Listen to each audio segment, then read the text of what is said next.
Muy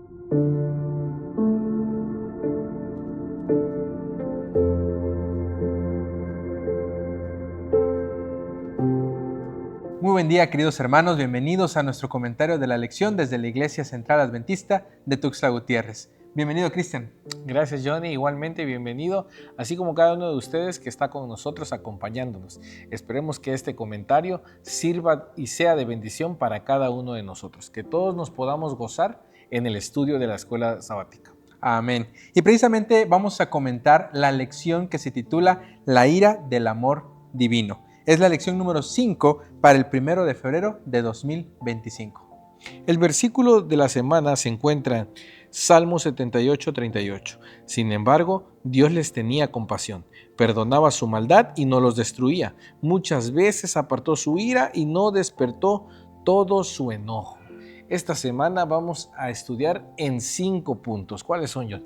Así es, vamos a estudiar acerca de la ira de Dios. Y vamos a estudiar, número 1, la ira cíclica. Número 2, la ira lenta. Número 3, la ira justa. Número 4, la ira irremediable. Y número 5, la ira compasiva. Muchos tenemos la idea de Dios o la idea que se extiende del Dios compasivo y amoroso, pues es muy atractiva porque es un Dios de amor.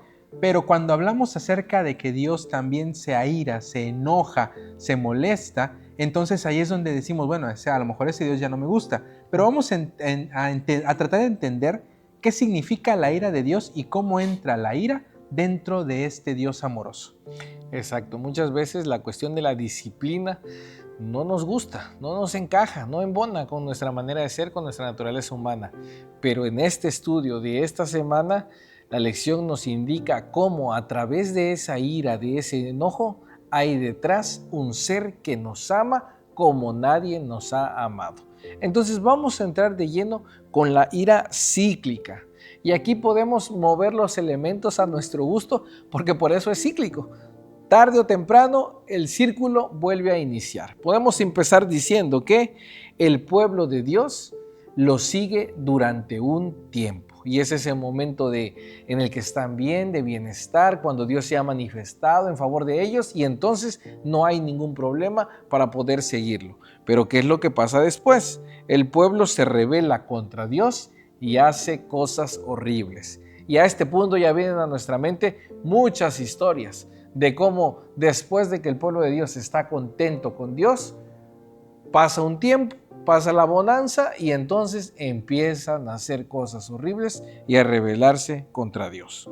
Y es que precisamente la ira de Dios en este apartado que estamos estudiando en la lección de que es cíclica, podemos ver en los ejemplos, sobre todo en el pueblo de Israel, cómo hay cierto movimiento en el pueblo que hace que se genere un ciclo dentro de su relación con Dios. Primero están bien, luego se rebelan y Dios entonces actúa, se aira o se enoja y entonces ahí es donde entra el retiro de la protección. La respuesta de la ira de Dios no solamente es un golpe, es un azote o es un castigo, simplemente Dios retira su protección. Entonces vemos en el pueblo de Israel que muchas veces se rebelan y lo que hace Dios es retirar su protección, retirar esa bonanza. Y ese es el punto 3. Primero, el pueblo sigue a Dios por un tiempo, luego el pueblo se rebela contra Dios y número 3, Dios se aira y retira su protección. La consecuencia rápida es de que los enemigos del pueblo de Israel aprovechaban que la protección de Dios ya no estaba con ellos. ¿Y qué pasaba? Entonces, sean los filisteos, sean los sirios, sean los de Babilonia, cualquier pueblo que veía al pueblo de Israel pequeño, indefenso, insignificante, porque la presencia de Dios ya no estaba con ellos, los atacaba y los oprimía. Y el círculo casi se cierra. Así es. Después de que el pueblo de Israel se sentía oprimido por otro pueblo que se daban cuenta que la protección de Dios ya no estaba con ellos, entonces volvían a clamar a Dios por su liberación. Y entonces aquí vamos viendo cómo se va moviendo el ciclo. La rebelión, la bonanza, la rebelión, el retiro de la protección, los enemigos empiezan a oprimir al pueblo y el pueblo se da cuenta de que tiene que clamar a Dios nuevamente para que pueda volver esa protección. Nuestro Dios es tan amoroso que cuando su pueblo clama y escucha esos gritos de angustia, esas voces, esos ruegos de ayuno, esas plegarias, Dios libera a su pueblo. Dios se manifiesta liberando a su pueblo porque nos ama demasiado y porque le enoja que otras personas lastimen a su posición más valiosa, la cual somos nosotros. Y ahí cerramos el ciclo. Dios liberando a su pueblo. ¿Qué viene después de este momento de victoria? Que el pueblo está bien con Dios durante un tiempo. Así que este ciclo da vueltas y vueltas y vueltas y podemos señalar de una manera clara y precisa al pueblo de Israel, pero nos hemos puesto a pensar que también este ciclo aplica a nuestra vida. Este ciclo con el que fácilmente señalamos al pueblo de Israel es lo que estamos viviendo y es un círculo vicioso, es un círculo negativo, el cual si no tenemos la fortuna de permanecer en la presencia de Dios, en cualquier punto de ese ciclo podemos perecer, podemos dejar de existir y puede ser que ya no alcancemos a estar delante de la presencia de Dios. Y precisamente aquí también se muestra un Dios amoroso, porque ¿cuántos de nosotros como seres humanos, al darle una oportunidad a una persona, a un familiar, a un amigo, a alguien que le estamos ofreciendo la mano y vemos que se revela, que ya no hace caso, que no aprovecha la oportunidad, pues yo creo que lo lógico es que retiremos ese apoyo? Y cuando nos vuelve a pedir ayuda, ¿qué diríamos? Yo creo que lo más lógico sería, no, pues ya no, ya me fallaste. Ya te conozco. Ya te conozco, ya perdiste tu oportunidad, entonces ya no te vuelvo a ayudar. Sin embargo, en la Biblia, en el pueblo de Israel, hay muchos ejemplos en los que Dios vuelve a liberar a su pueblo. Lo que Dios quiere y anhela es que su pueblo vuelva a Él. Y la ira de Dios tiene un propósito. Se manifiesta para poder frenar el pecado. Porque ¿cuál es la respuesta de Dios ante el pecado? La ira. Es decir, no le gusta, le molesta que el pueblo caiga ante una situación grave de pecado. Y ahí es donde se manifiesta su ira. Entonces no es una ira nada más de reacción ante algo, sino que tiene un propósito. Por eso vemos esta situación en el pueblo de Israel. Exacto. Entonces, dentro de este ciclo ya podemos encontrar cómo se manifiesta la ira en los aspectos que acabas de mencionar. Ahora vamos a ir al segundo punto. Vamos a estudiar acerca de la ira lenta de Dios. No quiere decir que Dios no se ira, pero tiene una capacidad para que pase mucho tiempo o sucedan muchas cosas para que Dios se aire. Y el versículo dice en Jonás 4:2, y oró a Jehová y dijo, ahora, oh Jehová, ¿no es esto lo que yo decía estando aún en mi tierra? Por eso me apresuré a huir a Tarsis, porque sabía yo que tú eres Dios clemente y piadoso, tardo en enojarte y de grande misericordia, y que te arrepientes del mal. Y ya sabemos en qué escena nos estamos posicionando. Así es, en la historia de Jonás, todos conocemos, o en la historia que se expande en muchas ocasiones, es la parte en la que el gran pez se come a Jonás y Jonás reacciona. Sin embargo, cuando Jonás va a predicar la palabra de Dios, el mensaje que tenía de Dios era que Dios iba a destruir Tarsis. Entonces llamó al arrepentimiento, pero el mensaje era que se iba a destruir la ciudad en una cantidad de días. Entonces Jonás iba con la idea de que la ciudad iba a ser destruida. Entonces va a un lugar alto para poder ver la destrucción, es decir, la consecuencia de los pecados de quienes estaban en esa ciudad. Sin embargo, las personas que estaban en esa ciudad se arrepintieron. Se arrepintieron de sus pecados, se acercaron a Dios y entonces Dios no destruye, decide no destruir la ciudad. Nosotros como seres humanos quizá a lo mejor nos enojamos o nos airamos de manera rápida. Si alguien nos hace algo, si alguien nos pasa a traer, si alguien nos provoca, pues nos enojamos, nos encendemos y llegamos a tener una ira muy rápida que a veces puede causar consecuencias graves o consecuencias por lo menos irremediables. Pero la ira de Dios no es una ira que se haga de un momento a otro. Es decir, Dios tiene paciencia, Dios espera hasta el último momento para poder airarse. Es una ira que alarga el momento en el que hay una consecuencia. Aquí podemos destacar otros elementos importantes. Jonás era un hombre, era un profeta de Dios, era alguien apartado, era alguien respetado. Sin embargo, tenía esa naturaleza humana de querer o desearle el mal, porque ya los había catalogado como personas malas, estaba prejuiciado. Y podemos recordar también la parábola del hijo pródigo, cómo aquel hermano, aquel que siempre estuvo al lado de su padre, se resintió, tuvo celos, igual que Jonás. Tengamos cuidado de no jactarnos de esa posición de privilegio, de estar delante de la presencia de Dios, de procurar cada día estar delante de la presencia de Dios y por eso pretender que Dios castigue arbitrariamente a las personas que nosotros consideramos malas.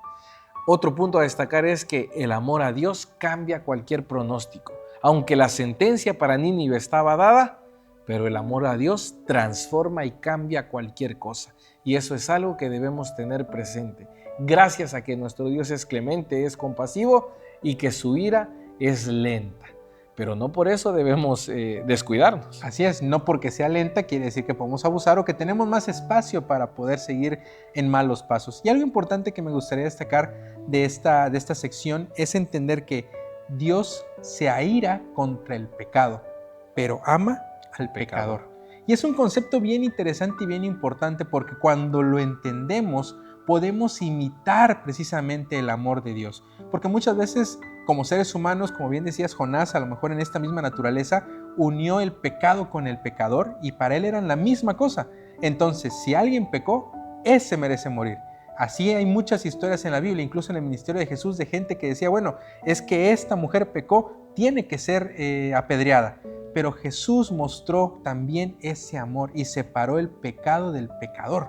Y es lo que nosotros debemos hacer para evitar precisamente lo que acabas de comentar. Entonces, este concepto es bien importante. Eliminemos el pecado, no lo queramos, lo odiemos, pero amemos al pecador, porque esa es la misión de Dios para cada uno de nosotros. Amén. Y avanzamos en nuestro estudio. Ahora vamos con el tercer punto, la ira justa. Y vamos a Juan capítulo 2, versículo 15. Y haciendo un azote de cuerdas, echó fuera del templo a todos, y las ovejas y los bueyes, y esparció las monedas de los cambistas, y volcó las mesas. Y esta es una escena icónica, la escena de Jesús en el templo, volcando las cosas, molesto, enfadado, quizás regañando a los presentes, levantando la voz. Es difícil imaginarse a Jesús molesto y enojado, pero la escena que nos describe aquí Juan es una escena donde la ira se hace presente. Y precisamente hay una reacción de parte de Jesús porque lo que estaba ocurriendo en ese lugar no era correcto. Si nos damos cuenta, la ira de Dios no es una ira que se manifieste de manera inconsciente o sin razón, sino al contrario. Hay una profanación en este caso del templo y el templo de Dios es importante, es su casa, es un espacio santo. Y entonces Jesús al ver esto, pues se levanta en ira y por eso reacciona también de esta manera y limpia de alguna forma lo que era este espacio santo y por eso tiene esta reacción y estas acciones ante lo que sucedía. Y no solamente en esta ocasión, también Jesús en algún momento se aira contra sus discípulos. En varias ocasiones, en una de ellas es cuando encuentra a sus discípulos y sus discípulos reaccionan mal con los niños que estaban acercándose a él. Entonces ahí es donde Jesús manifiesta esa ira, ese enojo, pero en pro de solucionar algo que estaba mal. Y podemos hilar esta parte de la ira justa con la ira lenta de Dios, de que esta práctica que estaban realizando en el templo no era de esa ocasión, sino que con el paso de los años se empezó a implementar eso del comercio dentro del templo, que en lugar de propiciar y ayudar a los adoradores a poder presentar un sacrificio, una ofrenda agradable a Dios, se empezó a convertir en un tráfico de animales, en un negocio turbio, donde quizás pagaban la estancia delante 1 metro cuadrado, no lo sé, por estar en el templo haciendo negocios. Entonces, tanto tiempo que pasó y que los dirigentes permitieron eso, que hasta que llegó el Hijo de Dios y se enojó y no pudo más y manifestó su justicia. Y precisamente hay muchas personas que dicen, bueno, hay Antiguo y Nuevo Testamento y hay esta idea de que hay un Dios en el Antiguo Testamento y hay un Dios en el Nuevo Testamento, que el del Antiguo es airado, es enojón, es tirano, es destructor, y el del Nuevo Testamento es amoroso, es tranquilo y compasivo. Pero el Dios del Antiguo y del Nuevo es el mismo. En el Nuevo Testamento, estos ejemplos que estamos comentando son las reacciones de Jesús.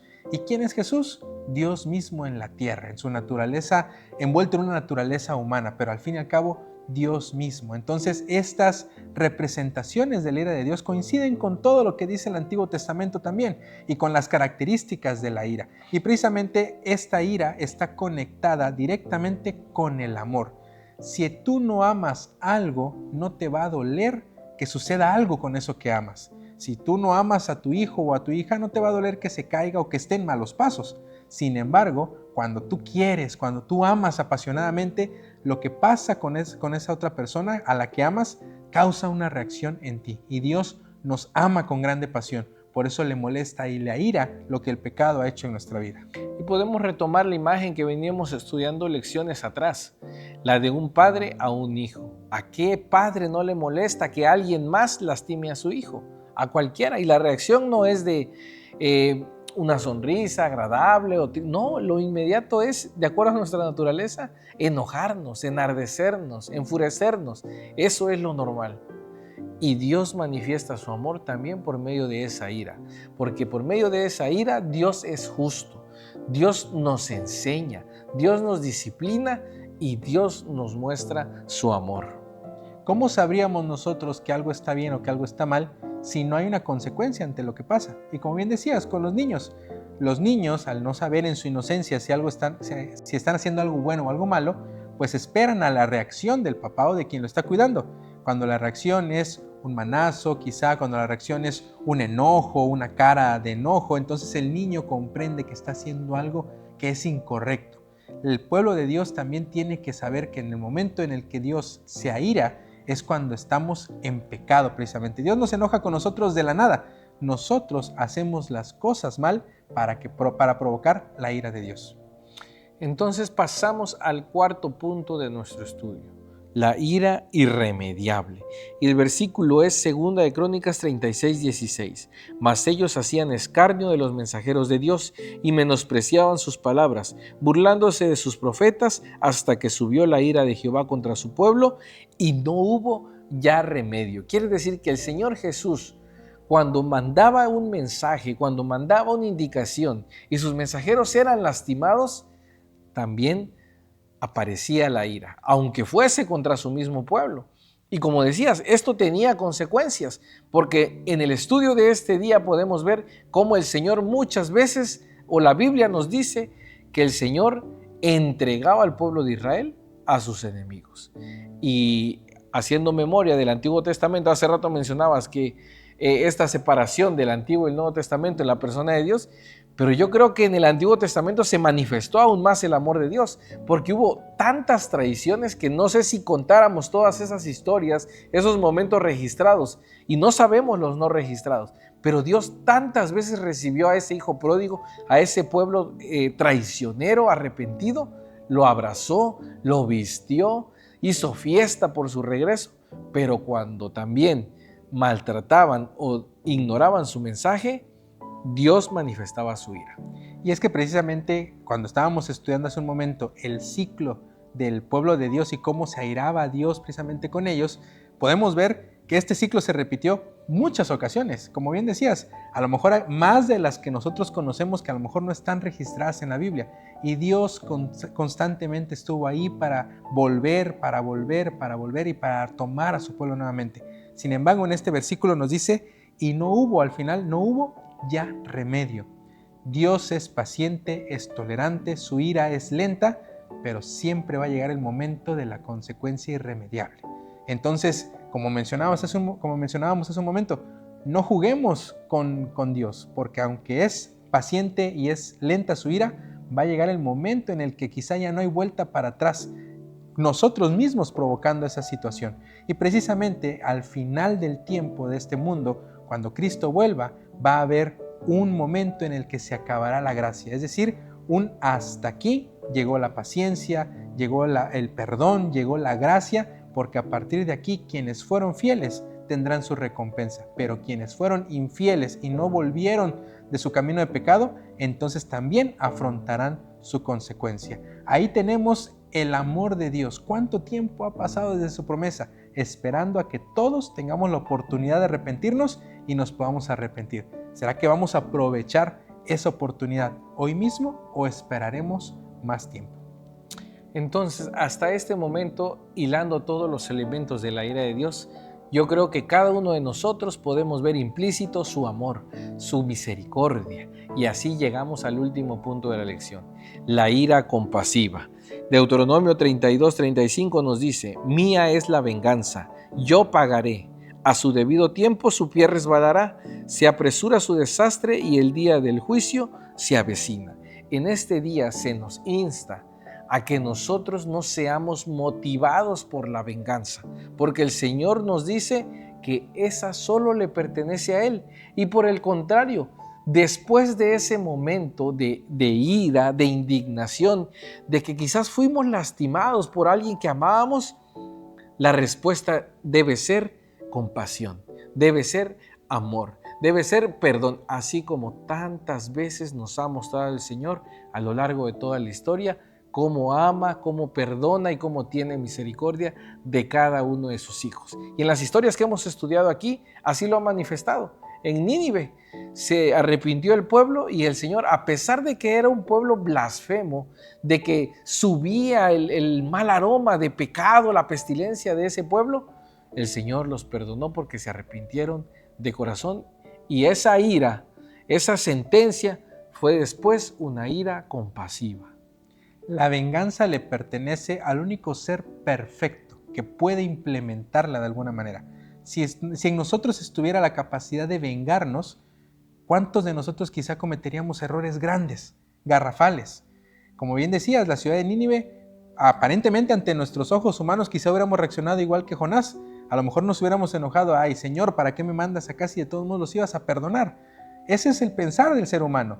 Nosotros somos vengativos quizá, y entonces la Biblia, Dios mismo nos incita a que no tomemos venganza. Dios sabe en qué momento habrá una consecuencia para esas personas, porque a lo mejor se arrepiente ese pecador, a lo mejor esa persona que hace mal se arrepiente, y entonces es un alma ganada para Dios. Y nosotros, al hacer venganza, quizá estamos haciendo que esa persona se vaya del pueblo de Dios. Entonces no nos corresponde a nosotros tomar venganza. A lo mejor nos enojemos, nos airemos, pero no corresponde para nosotros la venganza. Dios sabe en qué momento hará justicia con cada uno. Profetas y Reyes, en la página 206, dice así: Dios concede a los hombres un tiempo de gracia, pero existe un punto más allá del cual se agota la paciencia divina y se han de manifestar con seguridad los juicios de Dios. El Señor soporta durante mucho tiempo a los hombres y las ciudades, enviando misericordiosamente amonestaciones para salvarlos de la ira divina, pero llegará el momento en que ya no se oirán las súplicas de misericordia y el elemento rebelde que continúe rechazando la luz de la verdad quedará raído por efecto de la misericordia hacia él mismo y hacia aquellos que podrían, si no fuese así, sentir la influencia de su ejemplo. Y es justo lo que mencionabas hace rato, Johnny. Llegará un momento en que la gracia cesará, en que esa grande compasión, misericordia divina llegará a su fin, porque el Señor nos ha avisado y se nos ha dicho que cumplido el tiempo ya no tendremos más oportunidad. La buena noticia es que ese momento aún no ha llegado. Y el día de hoy, en este momento que estás escuchando este comentario, tenemos todos la oportunidad de arrepentirnos y entrar en la misericordia de Dios.